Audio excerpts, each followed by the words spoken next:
Dedicaremos este video a trabajar, aunque sea someramente, pero indicando los puntos principales sobre el pensamiento de Parménides. Un pensamiento que ya claramente inicia y profundiza una nueva reflexión acerca de lo que es el tema y el modo también de abordar las primeras cuestiones que la tradición occidental desde el mundo griego ha desarrollado. Después de establecer ya con una especie de apertura ese pasaje del mitos al logos, la irrupción, por ejemplo, de Heráclito es extraordinaria, ¿no? Ya en su perspectiva no solamente la pregunta es por el arjé, no solamente por el fundamento, por el eje que organiza el cosmos y así que no haya anarquía, esos cuatro elementos eternos, la tierra, el agua, el aire, el fuego, tienen que consumar ese principio cósmico a través de algún monarca, y ese monarca en el caso de Heráclito es el fuego, pero el fuego es metáfora del logos, y aquí ya estamos en una novedad. La pregunta no es solamente un fundamento de la naturaleza, es una pregunta más abarcativa, la pregunta total, que es la pregunta por el ser. Y esa pregunta que tiene su complejidad y su necesaria partición, al menos en tres posturas, diríamos, el ser como uno, idéntico a sí mismo. Eh, Hay fragmentos de Heráclito que nos llevan a esa línea, a pensar que solo hay un uno, una ley básica, eh, un uno que se llama justamente logos, que, que vale más esa armonía invisible que la visible. Eh, bueno, esos principios que indicarían que efectivamente el ser debe considerarse uno solo, pero al mismo tiempo está la ambivalencia, la dualidad, el antagonismo, la polémica, la guerra como factor de concebir la dinámica de las cosas. Por lo tanto, no hay un uno, sino hay una dualidad. Y al mismo tiempo, desde luego, la versión que ha quedado más fuertemente de Heráclito, que es la concepción del devenir, la concepción que está en el crátilo de Platón, ¿no? Nada se sostiene, todo deviene. El famoso fluir del río es un devenir constante, una multiplicidad. Nada se atiene a la permanencia y a la unidad y a la perdurabilidad de una identidad. Eh, Parece ser claro que evidentemente Parménides propone otra cosa, o por lo menos profundiza una de estas tres instancias y va a indicar efectivamente que si hay que pensar al ser, si hay que pensarlo efectivamente no como algo físico, sino metafísico, la ayuda necesaria es la de la lógica. Eh, y efectivamente de estas tres variantes no optará desde luego ni por el devenir ni por la dualidad. Cuestiones que serán imposibles para él, sino justamente concebir que el ser es uno. Y para eso va a formularse, va a estar como telón de fondo los principios de la lógica. Tal vez no están formulados en él, desde luego, pero sí funcionando. Y esto es lo más importante. Desde luego, el primer principio que tiene que funcionar es el principio de la identidad, ¿no? Algo solo es idéntico consigo mismo y la identidad es un principio metafísico, no es un principio matemático. Tal vez deberíamos diferenciar identidad de igualdad. La igualdad matemática supone una ecuación, supongamos el número 7, 7 es igual, por ejemplo, a 4 más 3, es igual a 8 menos 1, es igual a la raíz cuadrada de 49. En el límite es igual a infinitas posibilidades. Sin embargo, la identidad solo indica, esa identidad indica que la paridad total es solamente algo consigo mismo, por lo tanto 7 es solo idéntico con 7, pero igual a infinitas posibilidades en una ecuación. Por lo tanto, este principio va a ser fundamental si lo pensamos en términos del ser. El ser no puede ser más que idéntico a sí mismo. El segundo principio es el principio de no contradicción. Algo es idéntico a sí mismo y no puede ser idéntico a no sí mismo. Como diríamos, A es idéntico A no puede ser idéntico a no A, es decir, a B, a C, a D, etc. Por lo tanto, si el ser es y el ser es idéntico a sí mismo, no puede ser idéntico al no ser. Y esto va a ser clave. Y el tercer principio, del tercero excluido, no hay tercera opción. O es o no es, no hay posibilidades de una suerte de virtualidad, de potencia, eh, no presente del ser y aún y no ser. No. Claramente para Parmenides solo hay que optar por la opción posible, real, la única, la que él llama el camino de la persuasión. Recordemos todo esto además que está narrado. Bueno, hoy lo tenemos en un formato muy deshilachado, perdidos de ese larguísimo poema, solo nos queda la primera parte, el proemio en realidad, un poquito de la primera parte, casi nada de una segunda parte, pero bueno, ese proemio ha sido tan extraordinario que marca en un lenguaje narrativo, en un lenguaje similar a los versos dactílicos, hexámetros que se narraban las narraciones mitológicas, como Homero narró las sagas de Ilíada y Odisea. Parmenides hace algo extraordinariamente distinto con esa misma forma, que es empezar a pensar eh, con el rigor de la lógica el gran tema metafísico del ser, pero para eso también sitúa una suerte de ficción donde un joven, presumiblemente el propio Parménides, por así decirlo, es arrastrado ante la presencia de una divinidad, a un lugar desconocido, pero que ofrece dos caminos posibles, en realidad posible es uno solo, el camino de la verdad, el camino de la persuasión, el camino que es, y el otro, el camino imposible, el camino intransitable, el camino que no es decir, el camino absurdo.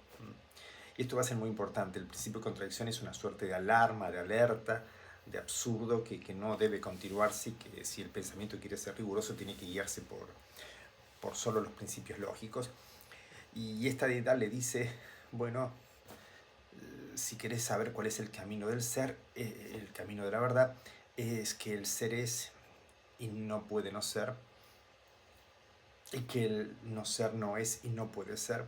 Es decir, haciendo funcionar, haciendo trabajar, haciendo deducir los principios de la lógica vinculados con el ser, con la pregunta metafísica. Y al mismo tiempo se le agregan las otras cualidades, los otros atributos del ser. Que si el ser, con respecto a que hay que concebir como ser, solo a la identidad del ser consigo mismo, si tuviéramos que pensarlo con respecto al tiempo, la única temporalidad que le cabe al ser es la eternidad. No puede haber pasado, presente y futuro, porque eso implicaría que si hay un pasado, el ser en algún momento tal vez no fue, y no fue en el pasado, pero es ahora en el presente. Y si hay un futuro para el ser, es que deja de ser ese presente. O sea, esa partición del tiempo no le corresponde al ser, no le conviene al ser. El ser tiene que ser eterno. Cualquier limitación en el tiempo atentaría, conjuraría contra su identidad. Con respecto al espacio, similar cuestión.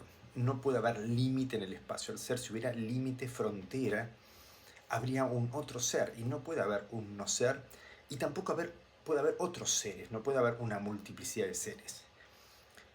No puede ser tampoco que el ser devenga, ahora veremos un poquito eso.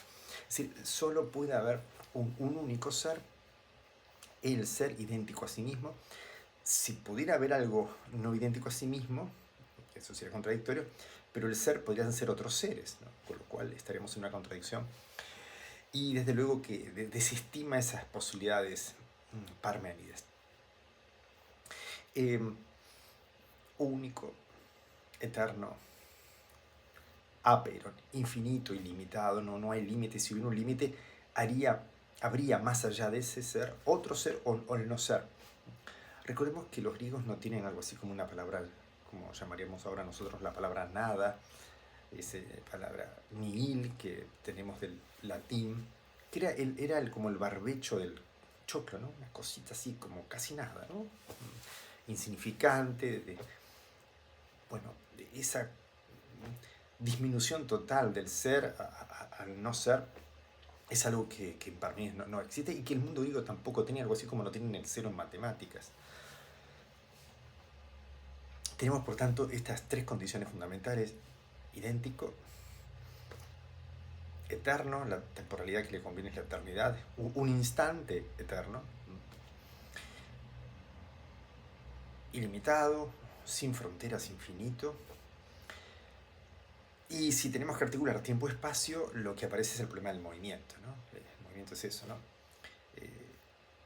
Kilómetros por hora, es decir, espacio sobre tiempo. El movimiento implica un traslado, un dejar de estar en un lugar para estar en otro, pero esto también es imposible el movimiento porque si se moviera es que no ocupa todo el espacio y en el tiempo se desplaza y deja de estar en un lugar en otro y por lo tanto el tiempo se fraccionaría, dejaría de ser ese instante absoluto.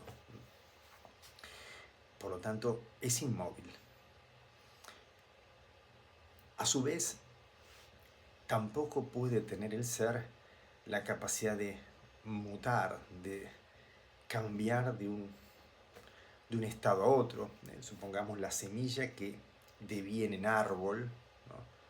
Ese devenir propio de Heráclito, para mí es, esto si lo pensamos en términos del ser, sería imposible. No puede convertirse en otra cosa porque dejaría de ser, y dejar de ser es, ¿no? Es lo que ya alertó la diosa. El no ser no es y no puede ser. Desde luego que después haremos una breve reflexión acerca de cómo entender eso, entonces que una semilla se convierta en un árbol o que un árbol de frutos o todo el problema del cambio que encontraríamos allí, ¿no? Que encontramos allí en la percepción del mundo, ¿no? Y cómo hay que pensar este tema según la perspectiva radicalizada, digámoslo así, nosotros que presentaremos de Parménides. Pero hay otras notas características del ser para Parménides. También el ser es inengendrado, no ha tenido padre, no viene de nadie previo, ¿no? Porque si no habría un otro ser engendrador, pater del ser, y por lo tanto sería otro ser, y el ser estaría remitido a un otro. Y por lo tanto, en un momento no estaba, por lo tanto dejaría de ser eterno, etc. Inengendrado, a su vez el ser es, y esta es una característica muy interesante, es homogéneo. Es decir, no tiene distintas configuraciones internas. El ser tiene que ser sí o sí solo ser. Esto va a ser una cualidad que después reflexionaremos. Continuo o discontinuo, claramente, entonces aquí también, deduciendo esas cualidades, no puede ser discontinuo porque si no serían esas discontinuidades serían como intersecciones de nada. Esto a su vez sería absurdo pensar que en algún momento el ser se vacía.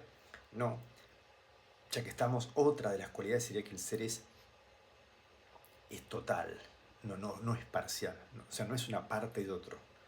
El ser tiene que ser total, tiene que ser completo, no puede ser incompleto, no le tiene que faltar nada, al ser no le falta nada.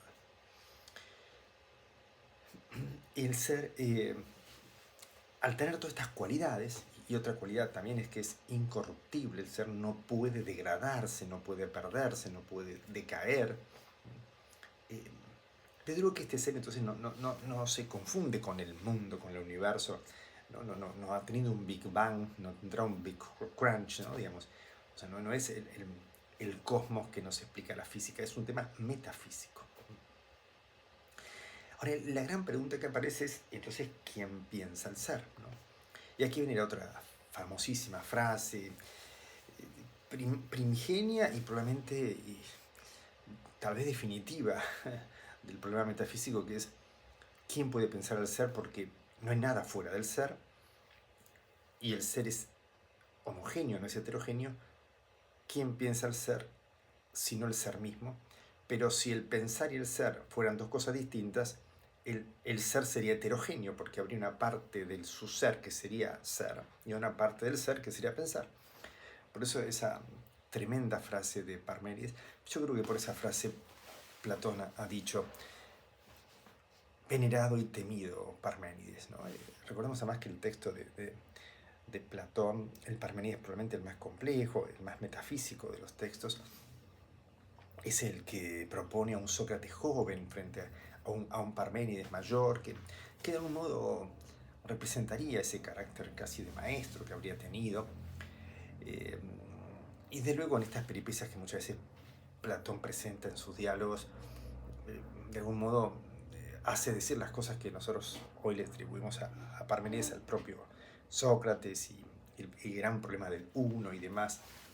Bueno, reflexiones que están puestas en bocas de distintos personajes, desde luego, aunados después finalmente en Sócrates, ¿no? Pero las cosas que dice Parménides o Zenón son cuestiones o formas de reflexión que asume el propio Sócrates y que la tradición filosófica también le ha atribuido a una especie de comprensión del pensamiento de Parménides, aprovechando un poco el material que nos ha quedado, o en extensión de ese material.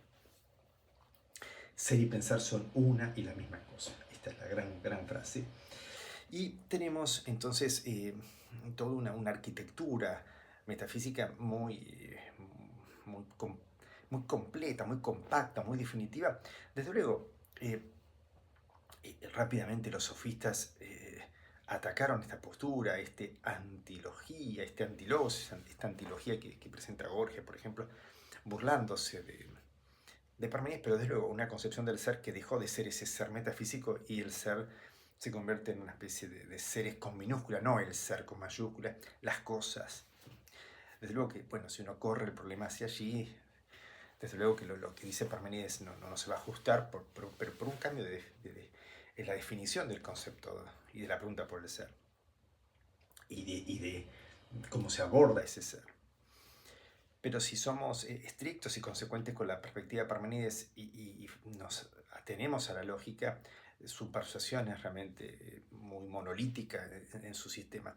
La pregunta es, ¿dónde queda el mundo? ¿Dónde queda abrir los ojos y percibir un mundo que no es único, sino múltiple, que está afectado por el tiempo y por el espacio y por limitaciones variadísimas, que se mueve, que cambia, que es heterogéneo, que es corruptible, que es discontinuo, que es parcial, etcétera, ¿no? Todas las condiciones que no son lo absoluto del ser, sino lo relativo, lo parcial.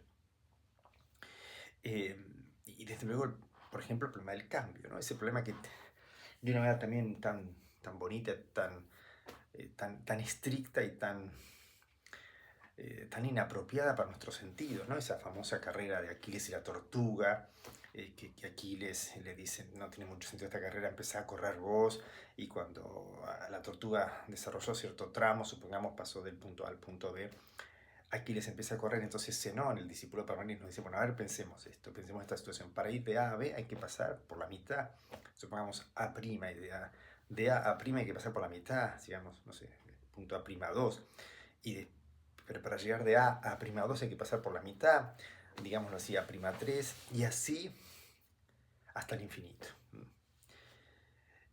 Estas frases que decimos que no tienen sentido, porque, digamos, hasta el infinito ¿qué es? ¿No? Es imposible, es infinito, porque en el fondo, entre un punto y otro también hay infinito, y claro, no hay un hasta el infinito, ¿no? Hasta el infinito sería un recorrido que no se detiene. No, es que en realidad el recorrido nunca se puede dar, porque el solo hecho de intentar pasar de un punto a otro sería ya atravesar el infinito, cosa que es imposible. Y esto nos lleva a aporías, a pensamientos sin salida, a paradojas, ¿no? Y esta es la paradoja que tenemos que advertir cuando pensamos, que pensamos con el contenido de los sentidos. Y el contenido de los sentidos nos dice que la tortuga se movió del punto A al punto B, el sentido visual, la experiencia nos va a decir que Aquiles recorrió mucho más rápido que la tortuga ese recorrido y que la pasó rápidamente, ¿no? Pero bueno, si lo pensamos con la ayuda de la matemática, como nos hemos ayudado también con la formalidad de la lógica para pensar el ser, eso es imposible y por lo tanto el cambio es en realidad algo que los sentidos nos ofrecen, pero que si lo pensamos no sería posible. De modo tal entonces que si tenemos que pensar este mundo, y es muy radical aquí Parménides, este mundo es apariencia e ilusión. Apariencia e ilusión. Tema que parece quedar ahí en suspenso, parece dejarnos en una especie de limbo que adolece del ser. Es un ser, en todo caso, deshilachado, pero esto tampoco lo podemos decir demasiado porque sería como absurdo decir esto. Habrá que esperar un poco a Platón para ver qué nos dice, el planteo de esta especie de jerarquización en el plano del ser, la asunción de una relatividad del ser, del mundo sensible, que tiene un grado de ser que hay que admitirlo y que, bueno, habrá que evitar esta especie de uso, entre comillas, riguroso de la lógica, y dándole a la presencia de los sentidos y a este mundo, a este topos, un ámbito, aunque sea relativo, pero un ámbito al fin y no solo apariencia ilusión, como nos presenta aquí Parmenides. Digamos, más allá de todas las consideraciones que han venido ulteriormente a Parmenides, su presentación es realmente extraordinaria, su esfuerzo por llevar al extremo el pensamiento es realmente notable. Eh, es cierto que después ha venido toda la historia del pensamiento a reformular, a pensar estas cuestiones, pero pensemos en ese albor de la cultura en donde todavía los mitos, las narraciones, los personajes sobrenaturales, eh, cuando encontramos, no sé, en Ilíada y Odisea, en esa época, digamos así, axial de la cultura, como dice eh, eh, este autor que trabaja sobre la mente bicameral, ¿no? Julian James, que plantea que en esa época de esos grandes relatos, las contradicciones pululan por el mundo, irrigan todo tipo de pensamiento y a Aquiles se le presenta Zeus en forma de animal y de espíritu y de voces y todas las indicaciones del mundo son así, proliferantes, donde la contradicción no aparece y donde es posible una cosa y la otra al mismo tiempo. Bueno, ese mundo de los mitos en Parménides se disuelve rápidamente y aparece entonces ese logos que es para temer y para admirar, como dice Platón. Cabe pensar entonces cómo aconteció ese aparecer del logos pensando al ser, el logos siendo reflexivamente la forma en que el ser se capta a sí mismo. El ser se piensa. El ser es y no puede no ser y puede pensarse, ¿no? En el sentido reflexivo. Solo el ser puede pensarse y el pensarse es la autorreflexión del ser. Como el ser se piensa a sí mismo. Como si pusiéramos dos espejos enfrentados y se replican hasta el infinito. Esta es una bonita imagen para pensar el problema del ser en Parmenides y desde luego eh, todo esto permitió una concepción que después será la concepción teísta, ¿no? La que tomará a este ser de Parménides. Estas condiciones absolutas del ser son las de Dios en su simplicidad, en su perfección, en su fuera de tiempo, etc. Es el soy el que soy del encuentro de Moisés con Dios. Soy el que soy, no puede ser otra cosa que lo idéntico a sí mismo, ¿no? El idéntico a sí mismo, el único capaz de ser idéntico a sí mismo y serlo todo. Desde luego que después la historia del pensamiento tendrá que ajustar un poco su relación a, a Parménides. Y después, siglos después, esto se subjetivizará, por ejemplo, con Descartes, que dirá pienso, existo, donde el ser y el pensar se remiten a una subjetividad, ya no es el ser metafísico absoluto, sino el sujeto pensante.